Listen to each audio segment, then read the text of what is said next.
as a Pittsburgh sports writing luminary, a fixture on the media scene here for literally decades, a man that I worked with for many years, a man that I once went to brunch with at the in Annapolis before a Pitt Navy game at a little French bistro.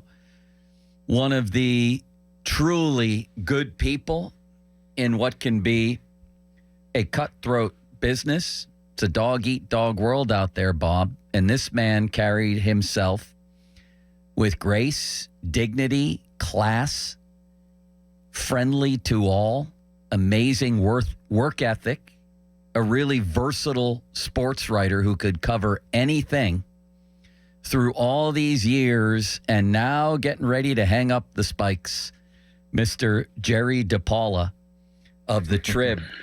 Jerry. There he is, magically appears. There he is. Congratulations, my friend, on an amazing, truly amazing career. You've done this the right way, Jerry. Yes, you have. And on top of everything else, you're nice as they come. We always appreciate that.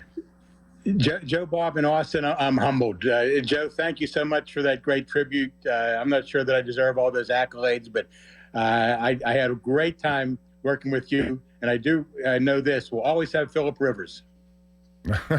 That's right. Now, remember that? I do remember that. We were watching the game from a hotel bar. Was it a draft? Kansas City. We were in Kansas City, and what was happening on the television? What was happening?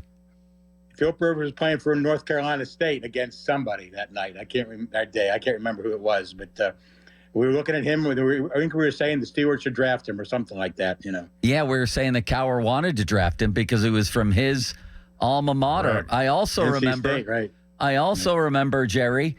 We were in the hurricane in Miami that year. It was Ben's first start, I believe. Yes, and it was. Yes. And Uncle Walt Harris was back here almost losing to some Division II program. I remember that. Furman, I think it was. Furman. Right? That's exactly. And we didn't have much technology back then, so I was watching it on online on ESPN. But we digress, Jerry. Congratulations, my friend. And Thank you so much. Yeah, I know Bob feels the same way.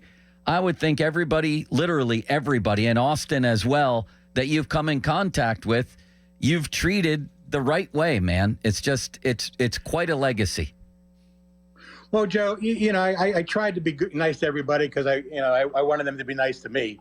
And, a couple of things that I've been thinking about over the last several days and how my career has gone. But there's three things that I always tried to do, whether writing my stories or meeting with people or just making relationships. I always wanted to respect the language. And you can relate to that. All you guys can relate to that. Respect the language while you're writing stories. Agonize over every word, every placement of every comma. Agonize over it before you publish it.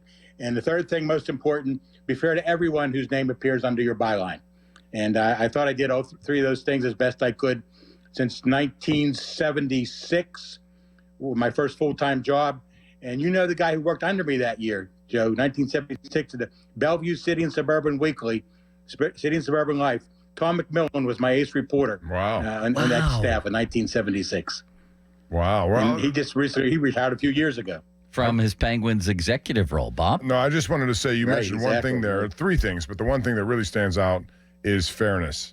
I think we have become a culture where we're taking sides, pitting people against pitting people, and it's gotten even deeper than that. But through it all, you have kept that standard, and I think that's a very lofty standard that we should all try to get to. Just be fair. Regardless of what you're covering, regardless of how you feel, just be fair, and you've done that.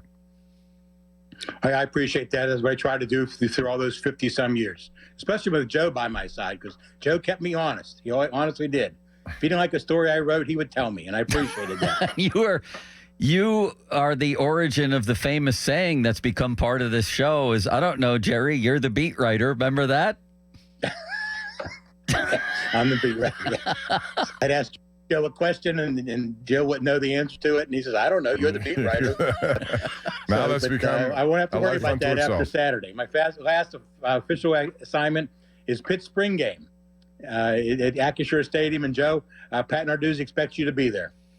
Well, Unfortunately, Jerry, I'm predisposed on that day. But let me ask you this. 1976, did you always want to be a sports writer? My mother wanted to be a teacher, and I thought back over the years, I thought I would have enjoyed being a teacher, but I always wanted to be involved in sports.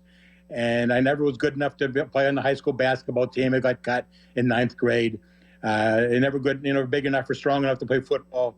But I always liked to write, and I always liked to read the newspapers. I remember my dad used to have a saying when he see me read the newspaper all the time. He told me, "You're trying to read the print right off that page." What I did, I scoured every story I read and read it. Different people, I idolized film music and Bob Smides back in the day, and I got to work with you and other great professionals over the years too that really taught me a lot of different things, and I really appreciated all the help you gave me, Joe.